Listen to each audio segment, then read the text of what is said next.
देखिए, सबसे बड़ी बात है कि आज की जो सामाजिक और राजनीतिक स्थिति है हमारे प्रदेश की, बिहार में खासकर, उसमें एक दिशाहीन राजनीति भी है और दिशाहीन सामाजिक व्यवस्था भी है। क्योंकि आप देखिए, जब दिशाहीन होता है ना, तो क्या होता है ना कि कोई आता है और उसको जो दिशा दे देता है उस दिशा में लोग चल पड़ते हैं, चाहे वो राजनीतिक बात हो या समाज की बात हो। अब इसको और एलेबोरेट आप करते हैं तो समाज को आप जाति में कर सकते हैं, संप्रदाय में कर सकते हैं, समझ रहे हैं ना। तो मुझे, क्योंकि मैं भी एक राजनीतिक दल से जुड़ा हुआ हूँ और मैं व्यावसायिक महासंघ का जनरल सेक्रेटरी हूँ, और हम प्रशांत किशोर जी को फॉलो भी कर रहे थे, कभी सुनते थे और बहुत दिन से सुने इनके बारे में।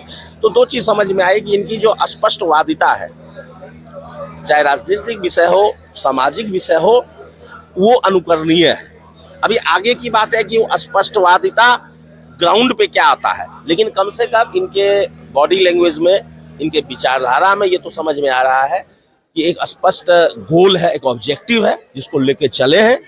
और निश्चित रूप से आज के समय में हमारे बिहार की बात नहीं कर रहा हूँ, पूरे देश की बात कर रहा हूँ, जो राजनीतिक शून्यता की तरफ बढ़ी हुई है हमारी पूरी कंट्री, वहाँ पे ऐसे विचारधारा की जरूरत है आज के डेट में। तो आपको क्या लगता है कि प्रशांत किशोर बिहार को बदल पाएंगे?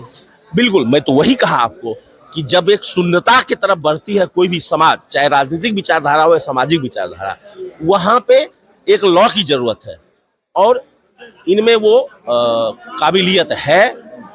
पहले भी किए हैं, करने का तरीका अलग था इनका, और आज क्योंकि ये एक एक लोगों से मिल रहे हैं, इतना बड़ा लंबा यात्रा कर रहे हैं, तो ये सबसे बड़ी बात है कि इनका जो इसका जो इनको एक्सपीरियंस मिलेगा और लोगों से मिलके जो बात छन के निकलेगी, उसके आधार पर इनकी जो रणनीति होगी वो बिहार को बदलेगा।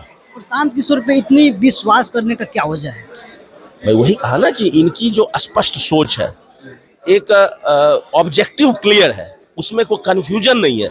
मतलब हमको जाना कहाँ है, करना क्या है, कैसे करना है, ये क्लियर। मतलब what to do, how to do and where to do, these are the three major things, it's clear. So हमको लगता है ये सक्सेस होंगे। बहुत बहुत धन्यवाद।